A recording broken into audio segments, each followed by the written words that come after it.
Hello, everyone. Welcome to week 13 of football, week 12 of professional, week 13 of college, and talking about the Longhorns versus Kentucky and the Cowboys versus the Commies, and which, my oh my, those were both very, very interesting games, I must say. So we'll start with the Longhorns versus the Wildcats. This was a game I was kind of stressing out because I was worried that the Longhorns would look past Kentucky towards A&M and not play the team in front of them and somehow end up losing this game. But they didn't. It's complicated. So this game's very much a game of two halves. The first half was really solid for the Longhorns. They got up on points. They had a really good defense. It was just a very solid first half. Then the third happened, and the third was a total disaster. Just complete and total disaster. It looked awful. Ewers couldn't throw to save his life. It was so bad. It was just a really bad third quarter. Kentucky got back into the game. I was scared that, we're doing the thing. We're looking past them towards A&M. We're not focusing on them. Then the fourth quarter happened, and that's when the drive happened. You know the drive I'm talking about. That monster long, just kept running the ball, no passes, and Kentucky knew we were running the ball every time, and it still worked. And it was just, that was a very insane drive. Our O-line is really good unit. Our running backs are great. Like I was saying, at the very early parts of the season, our running is great.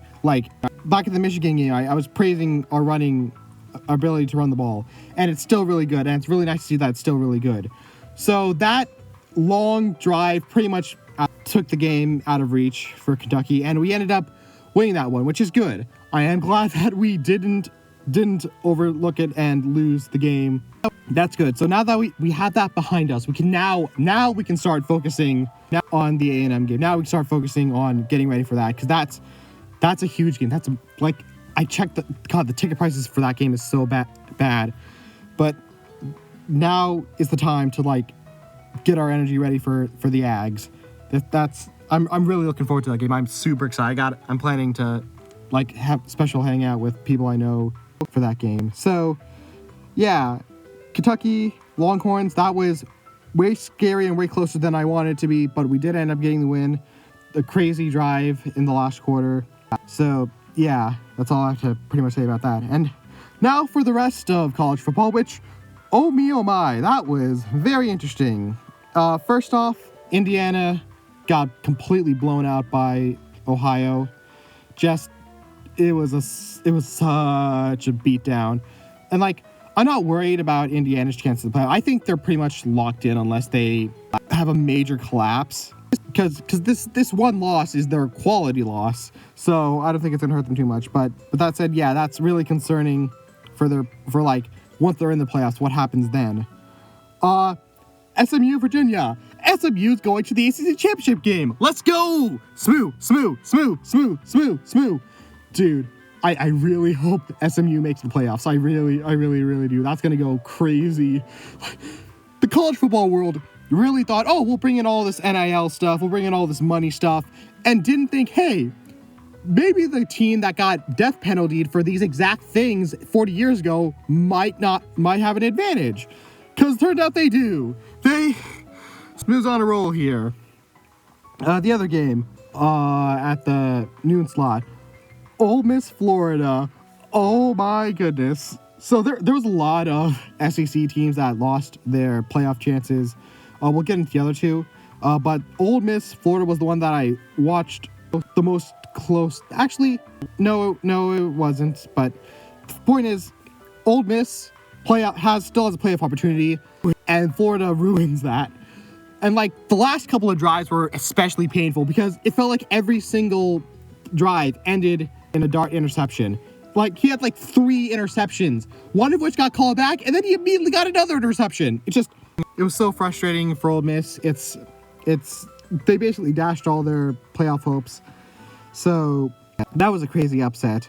Didn't really watch next game. I didn't really watch anything in the afternoon slot because I was watching the Texas game. I'll talk about this first. Army Notre Dame. That was really hyped up because Army is ranked and Notre Dame really needs a lot of ranked wins because their schedule is paper soft. Like, come on. Florida State, really?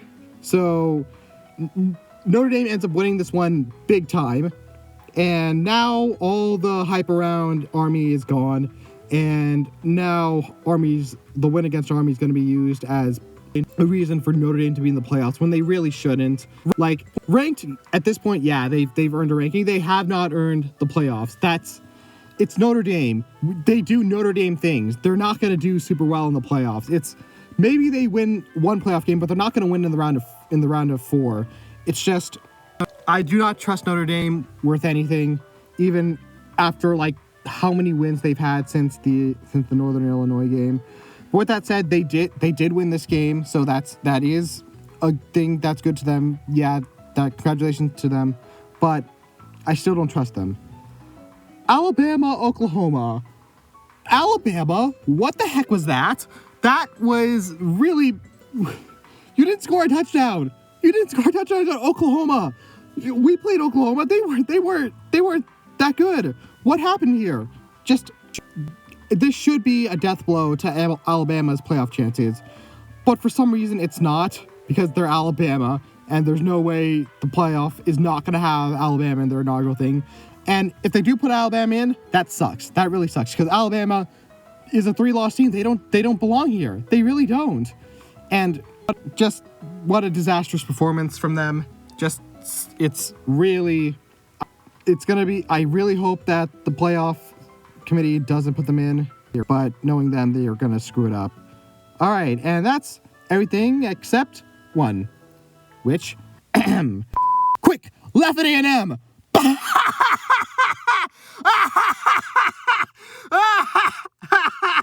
Oh, you lost to Auburn. Oh, that Jordan O'Hare voodoo magic really played a number on you. 4 OTs, and you lost on a dropped.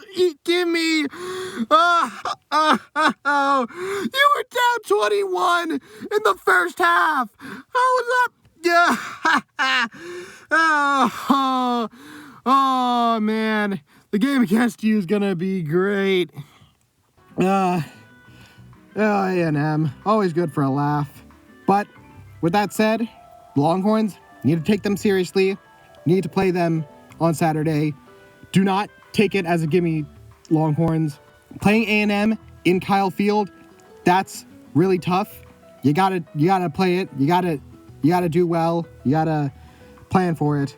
Do not think less of A&M just because I'm laughing at them right now, because I'm always gonna laugh at them when they lose, even when they're good. So, yeah. A&M, Texas, I'm so excited for this game. I'm so excited for this game. I'm really looking forward to it. All right, college football out of the way. Let's talk let's talk professional. Let's talk Cowboys, Commies, what was that game? That game was just on all the drugs. So, at least, okay, so first half was about what I expected. The Cowboys being anemic on offense, their defense being pretty decent, all things considered. Like, they're not amazing, not world beaters, but they are good enough. But then the offense can't do anything. So in the half, it was still kind of a close game, and I was expecting, okay, yeah, this is the point where the defense starts to get tired because the offense can't stay on the field for very long, and this is when it kind of falls apart. And then, the Commies scored a touchdown in the third. I'm like, okay, yeah, that's it, that's done. And then the fourth quarter happens. Fourth quarter, we get a 2-score lead. And then the Commies get a touchdown, and it's a 1-score game. They kick the onside kick, but they don't recover it. And so it looks like we're about to win. We only got 40 seconds left on the clock. We just need to stop the Commies from getting a touchdown. And they get a touchdown. And so we get the kickoff, and then Turpin turps all over the field and gets a touchdown. I'm probably not remembering this right, but this is vaguely what I remember happening. So Turpin gets a kickoff touchdown, and so now it's another 1-score game. And then immediately afterwards, the Commies get a touchdown again. in one play they get the touchdown, but then the kicker totally shanks it. And like, the kicking was awful on both sides the entire day. Aubrey missed a kick, the Commies kicker missed plenty of kicks, and so now Washington has to do another onside kick because now they're down a point. And once again, this onside kick fails, and it gets run back for a touchdown. So, yeah, the Cowboys win this game somehow. And honestly, I'm happy we won, but also we're failing at tank. We can't even tank right. We're at like pick 11 at this point. It's just, we probably didn't need this win because our season's kind of done at this point. But with that said, I'm still happy for a win. And so, yeah, just a crazy game. This teaches us nothing about the Cowboys because it was just so cuckoo's bananas. Please, Jerry Jones, do not re-sign McCarthy. I'm hearing rumors about you thinking that that's an option. No, it's not an option. Do not re-sign McCarthy. Please do not re-sign McCarthy. So, yeah, that was the insanity drug trip of the Washington-Dallas game. As for the rest of the NFL, Vikings-Bears was also kind of drugs because, like, the Vikings had a big lead, and then the Bears just kind of got back into it, eventually got it tied, and it went to overtime. Unfortunately, it did not end well for the Bears, and the Vikings ended up winning that one. So that was another kind of weird game. Packers kind of exercised their demons here against the 49ers. They absolutely clobbered them. Whether that can translate into them clobbering them in the playoffs is to be seen. But yeah, that was pretty good for the Packers there. I didn't watch the Eagles-Rams game, but I want to note of it because Saquon Barkley scored a 40-piece in fantasy, and I had Barkley on my team, so I was really happy about that, especially considering that I had Justin Jefferson also on my team, and Justin Jefferson busted hard. So that was nice. But yeah, that's pretty much all the other professional football games I want to talk about. So yeah, that's the football this week. Join us next week for Thanksgiving football, Cowboys Giants. That's rough. And the big game for college football, Longhorns, Aggies, for the first time in almost a decade. I'm so ready for this. So that's all I have to say. Thank you for watching. Be sure to like and subscribe, and until next time, bye.